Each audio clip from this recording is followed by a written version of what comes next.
बच्चों, कैसे हो आप भाई? खुश हो, प्रसन्न हो? चैनल देख रहे हो भाई? चैनल के टॉपिक समझ रहे हो? चैनल को अच्छी तरह से जो है आनंद ले रहे हो? ठीक है, आनंद लेते रहिए और टॉपिक को अच्छी तरह से बेटा वहां पे आप समझते रहिए, देखते रहिए और टॉपिक से जो भी क्वेरीज है उसको आप पूछते रहे। तो welcome to all of you my YouTube physics channel physics mantra. Then today I am going to giving some types of examples which is related to the application of the dimensional analysis and the application is आपको last period में बताया था। First application हमारा क्या था? The conversion of one system to the another system. एक system का conversion दूसरे सिस्टम में कैसे किया जाए, तो ये तो टॉपिक हमने आपको बताया था। उसका एक एग्जाम्पल भी हमने दिया था, ठीक है, आपको याद होगा। बट एक एग्जांपल से क्या होता है? आप कहोगे सर एक एग्जांपल से क्या होता है? हम चलिए आज उसके कम से कम 2 एग्जांपल आपको आज और बताते हैं। थोड़ा सा समझ आपको ज्यादा आएगा, आप ज्यादा समझेंगे, वो हमारे लिए अच्छा है बेटा, ठीक है। तो 1-2 एग्जांपल हम और देते हैं। एक एग्जांपल हमने कन्वर्जन बताया था कैसे किया जाएगा, तो आज हम लोग और कुछ एग्जाम्पल करते हैं उसी एप्लीकेशन का। तो एप्लीकेशन हमारा क्या था? The conversion of one system of unit to the another system of unit. तो ये हमारा एप्लीकेशन था और इस एप्लीकेशन से रिलेटेड जो फार्मूला हमने ड्राइव किया था बेटा, वो हमारा फार्मूला था बेटा, ये आपको पता होगा, n2 equal to n1 m1 upon m2 की dimension a and l1 upon l2 की dimension b and t1 upon t2 की डायमेंशन c। ठीक है बेटा, ये हमारा मेरा फार्मूला था conversion of one system to another system. एक बार इसका थोड़ा एक्सप्लेनेशन फिर से देखें। That is the numerical value in second system, that is the numerical value in first system, that is the mass, that is the mass in first system and that is the mass in second system and that is dimension of mass. Length in first system, length in second system. अच्छा, यहां पे ये मास और ये length यहां पे इसका role क्या है बेटा? यहां पे हम यूनिट लिखते हैं, मास ये लिखा है तो यहां पे हम फर्स्ट सिस्टम की यूनिट लिखते हैं, यहां सेकंड सिस्टम की यूनिट लिखते हैं मास की, यहां फर्स्ट सिस्टम की लेंथ की यूनिट लिखते हैं, यहां सेकंड सिस्टम की लेंथ की यूनिट लिखते हैं, यहां फर्स्ट सिस्टम की टाइम की यूनिट लिखते हैं। अच्छा, यहां तो टाइम की यूनिट दोनों में एक ही होगा तो वहां पे दोनों लिखेंगे, वही सेकंड है वो सेकंड रहता है, ठीक है। और ये हमारा क्या पावर्स जो लगा है, ये हमारा डायमेंशन है, that is the dimension powers, you know that dimension is a powers. Okay, चलिए तो हम लोग एग्जांपल एक देखते हैं। You know suppose that the value of g equal to 9.8। अरे सपोज क्या है भाई, g की वैल्यू 9.8 होता है ना, 9.8 है, ठीक है, 9.8 मीटर पर second square. Okay, that is in one system, it means in SI system या you can say MKS system। अगर इसको हम SI system कहें, SI system में है, then it convert into CGS system। तो what will be the value of G in CGS system? यहां से क्या क्लियर हो रहा है कि SI को हमको CGS में कन्वर्ट करना है, MKS को हमको CGS में कन्वर्ट करना है, ठीक है। तो देन SI को कन्वर्ट करना है CGS में। तो यहां साफ साफ आपको क्लियर हो रहा है कि एक सिस्टम को दूसरे सिस्टम में बदलना है, ठीक है। चलिए फार्मूले का यूज करते हैं। अच्छा, एक चीज और बता दें, यहाँ पे ये पावर्स जो डायमेंशन है, इस डायमेंशन को मालूम करने के लिए हमको ये देखना है कि किस फिजिकल क्वांटिटी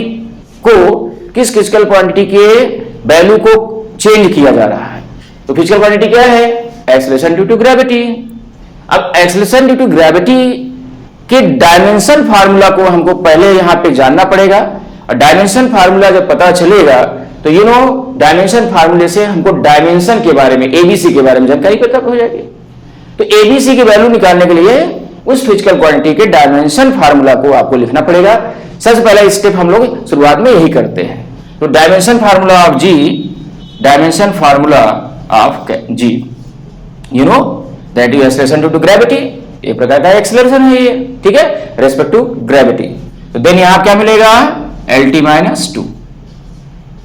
बट अभी ये कंप्लीटली सही नहीं है, इसको हम यहां पे ऐसे लिख सकते हैं, m की पावर 0 LT माइनस 2 L की पावर 1। तो the dimension will be 0 1 and -2, यानी A की वैल्यू क्या है 0, B की वैल्यू क्या है 1 और C की वैल्यू क्या है -2। ठीक है, ABC पावर्स यानी कि डायमेंशन पता चल गया। ठीक है, अब ये ABC यहां आपको मिल गया। ठीक है, अब हम इस फार्मूले का यूज करेंगे बेटा, n2 numerical value in second system, वही हमको निकालना है यहाँ पे सेकंड सिस्टम CGS सिस्टम। तो n2 आपको फाइंड करना है। ठीक है, equal to n1 numerical value in first system, वो क्या है 9.8 रख देंगे बेटा। You know m1 it means unit of mass in first system. First system में मास की यूनिट क्या होगी, यू नो यहां पे किलोग्राम एंड सेकंड सिस्टम में ग्राम।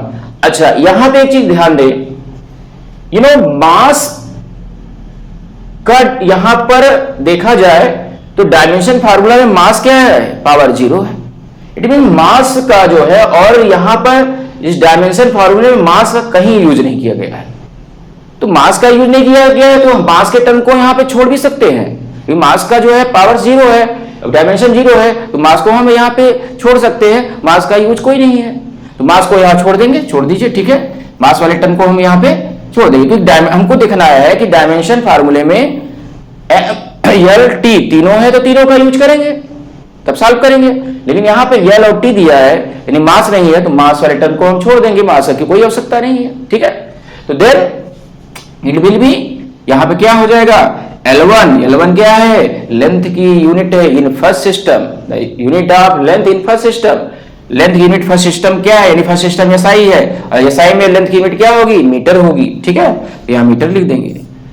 L2 लेंथ की unit in second system, second system क्या है, CGS है, और लेंथ की यूनिट CGS में क्या होगी, सेंटीमीटर होगी। यू नो पावर B यानी डायमेंशन B, और डायमेंशन B की वैल्यू क्या है 1, that will be 1। Okay, then T1 by T2 it means T1 time की यूनिट फर्स्ट सिस्टम में सेकेंड ही होगा, यहां पे आपको सेकेंड यहां भी होगा, और पावर C की वैल्यू क्या है -2। ओके, ठीक है, इसको हम ऐसे कर देते हैं, ये अलग है। ठीक है, ये यहां मैं सॉल्व कर, ठीक है। Then n2 equal to 9.8। Okay, अब यहां ध्यान दें, हमको SI को कन्वर्ट करना था CGS में, तो SI में क्या है मीटर, इसको हमको CGS में कन्वर्ट करना है, यानी कि मीटर को बदलेंगे किसमें, सेंटीमीटर में। तो मीटर क्या हो जाएगा बेटा 100 सेंटीमीटर अपॉन सेंटीमीटर पावर 1, और ये सेकेंड से कैंसिल हो जाएगा, यहां बचेगा 1। ठीक है, this you can solve it, centimetre cancel, 9.8 into 100 that will be 980। SI में यू नो मीटर पर सेकेंड स्क्वायर, CGS में क्या हो जाएगा, यू नो सेंटीमीटर पर सेकेंड स्क्वायर, देन 980 सेंटीमीटर पर सेकेंड स्क्वायर, ये वैल्यू आएगी। यानी कि इट मींस CGS में 980 सेंटीमीटर पर सेकेंड स्क्वायर स्मॉल g की वैल्यू होगी।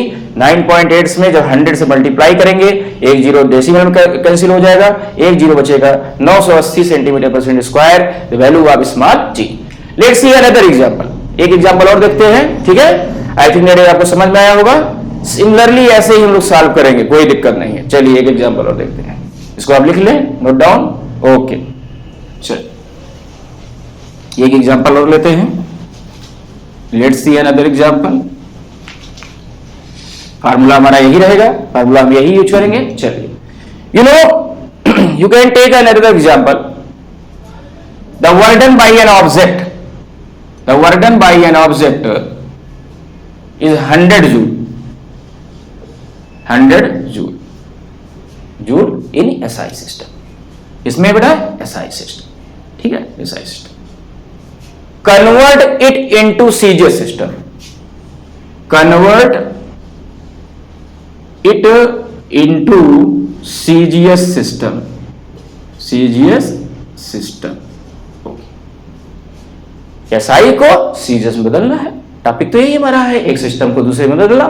ठीक है, फार्मूला हमारा लिखा हुआ। तो सबसे पहला स्टेप क्या है भाई, सबसे पहले हम उस फिजिकल क्वांटिटी का क्या लिखेंगे, डायमेंशन फार्मूला। फिजिकल क्वांटिटी क्या है, वर्क, और वर्क का डायमेंशन फार्मूला क्या होगा भाई, डायमेंशन फार्मूला ऑफ वर्क क्या होगा, ml² t - 2, ml² t - 2। Work equal to force into displacement, mlt - 2, displacement क्या है, L ml² t - 2। ठीक है, ये तो आप समझ रहे होंगे, बहुत इजी है। ठीक है, ये डायमेंशन फार्मूला। अब पावर्स क्या मिला हमको, यहाँ पे डायमेंशन क्या मिला, डायमेंशन देखिए यहाँ पे आप देखें तो m की पावर यहाँ पे क्या है, 1 है, तो यहाँ पे डायमेंशन क्या आया, 1, 2 एंड -2। अब पावर्स हमारे A B C, यानी A की वैल्यू 1, B की वैल्यू 2 और C की वैल्यू क्या है, -2। पावर्स यहां हमने लिख लिया। ठीक है, अब you can use this formula to convert one system to another system. N2 क्या है, सेकेंड सिस्टम का न्यूमेरिकल वैल्यू, यही फाइंड करना है। N2, N1 फर्स्ट सिस्टम का, फर्स्ट सिस्टम में क्या है 100, देन M1 मास की यूनिट फर्स्ट सिस्टम में किलोग्राम, ठीक है, सेकेंड सिस्टम में ग्राम।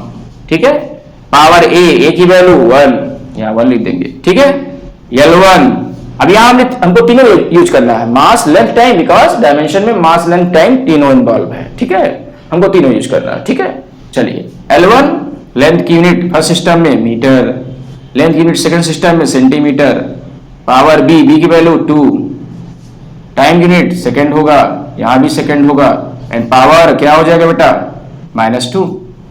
Okay, then you can find that